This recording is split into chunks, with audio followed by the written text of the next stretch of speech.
Have you ever thought about trying to have a conversation with your kids about money? I know, it could be frustrating. Trying to figure out a way to teach them all the money lessons you wish you learned at the age that they were at. Well, if that's why you're here, I'm here for you. My name is Joel, and today we're going to talk about the ways you can talk to your kids about money, the healthy way.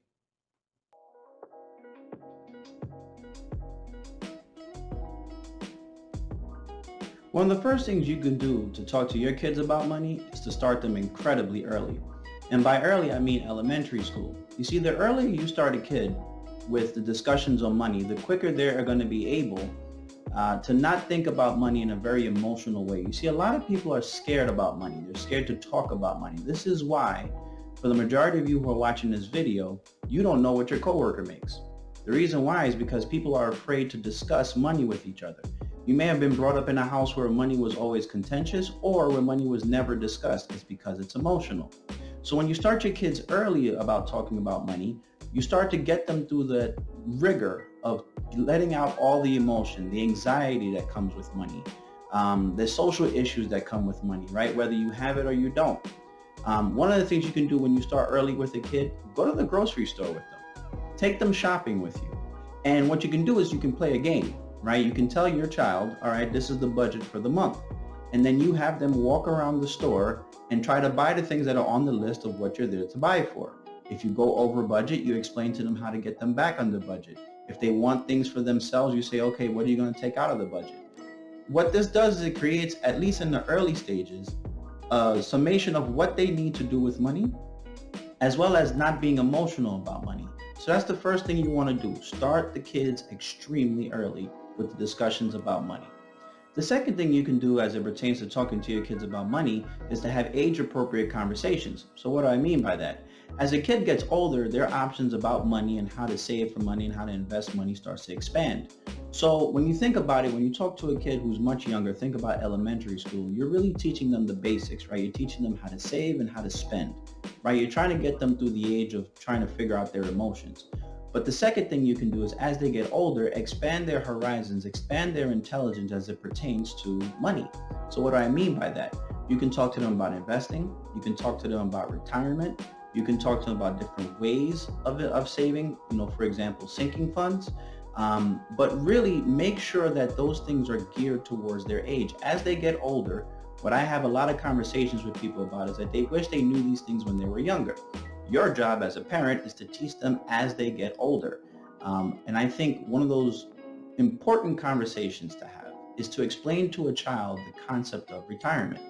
Most people, as they get older, don't realize and don't even think that they're going to make it past a certain age. We live in a society now where everybody is just YOLO.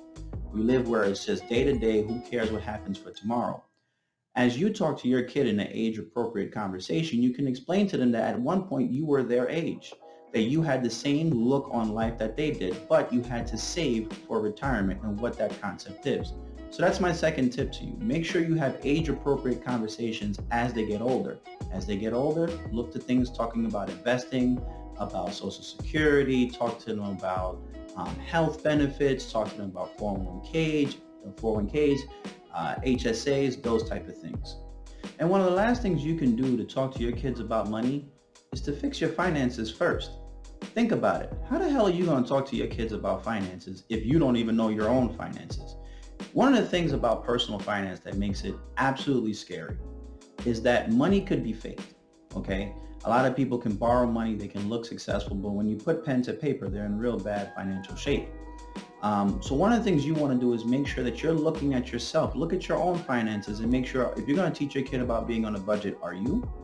If you're going to teach your kid about getting their retirement account, situated, have you planned for your retirement? Have you talk to your kids about a will? Have you talked to your kids about life insurance? Have you done the things that you're supposed to do so that when you talk to your kids, you have them in place? What you start to realize, especially when I was younger, I learned through example when it came to my parents. That's how I learned, right? It wasn't just what they said, it's what they did, right? Actions speak louder than words. So as it pertains to finances and teaching your kids about finances, one of the first things you need to do, and this is the last thing I'm going to end the video on, is you need to get your finances in order. That's the only way that your kid's going to believe you is if you show them. You show them through example. Contrary to popular belief, Financial literacy does not start in schools. It starts with you. It starts with your kid looking at what you're doing on a day-to-day basis. So that's my last hint for today. If you want to talk to your kids about finances, ensure that you first take care of yourself. Take care of your finances so that you can show your kid not only what you're saying is happening, but what you're doing to make themselves financially free. Look, we've all been in a situation where we wish we learned certain things about finances when we were earlier. I do believe as a parent it is your job to teach your kids about financial literacy. So be patient with them. Teach them early. Teach them the instruments that helped you gain your finances and the things that you learned along your way. And most of all, be patient. Please understand that you are talking to children. Please understand that you're talking to people who thought just like you. Remember, you made them. So it's going to be a little harder to get through them, especially as it pertains to money. But be patient, be persistent, and lead by example. I'm debt-free Joel. Feel free to stop by anytime. This page is completely dedicated to helping people with their finances as it pertains to finance, investing, saving, and most importantly, to charity. And I'll see you next time.